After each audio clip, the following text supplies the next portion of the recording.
Hello guys, nalang ko itambag sa kanang mga babae bitaw nga kanang halimbawa lugar, mag-away sila sa iyang bana kamo, sumba, for example lang kay inakoy na kuan bitaw na dunggan nga kanang giistorya lang sa ko bitaw ga paminaw rapud ko.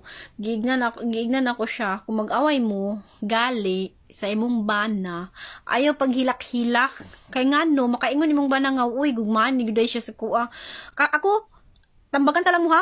Kung inana mag-away mi sa akong bana, what unsa akong gabuhaton? Maligo ko, magpagwapa ko, magpa-sexy ko, daw mulakaw ko. Gabiin ako muuli.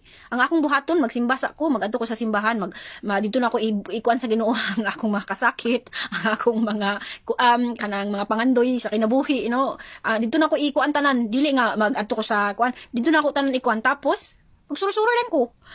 Bisag dili ka magpalit or kuan magkuan lang ka window shopping, di ba? Balag wa kay kwarta.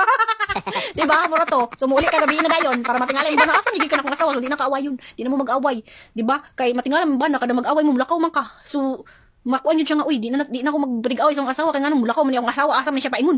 Di ba? Di magilak-hilak. Ikuan na nang hilak-hilak kay wa na martir karon. Iampo na sa Ginoo. Mag-adto ka, magsimba ka, di kay maghilak-hilak ka tapos mag-post-post ka sa Facebook nga. Di na nako kaya. Kung kuan bitaw, pag brutsa bitaw kay kuan. Sige pa, unya pag-abot sa kanang away na. Dili na dayon ay, di na ko buwagan lagi na ako. Tapos mag-post-postan sa Facebook na kanang magkuan na lagi, tapuson na siya yang kinabuhi. Way, ngano? Worth it ba na? Nganap kay mga anak? Mura pag ako bitaw sa inana, sorry kay ha kay nakoy na nag-comment ko atong kuan, sorry kayo kay ngano? Weak ka kay ng inana nga pagkatao. Kay ngano? Naa sa imo ampo sa Ginoo. Muna ang nakulang sa iya ha. Wa siya pagsalig. Ampo sa Ginoo. Didto ihatag sa Ginoo ang tanan.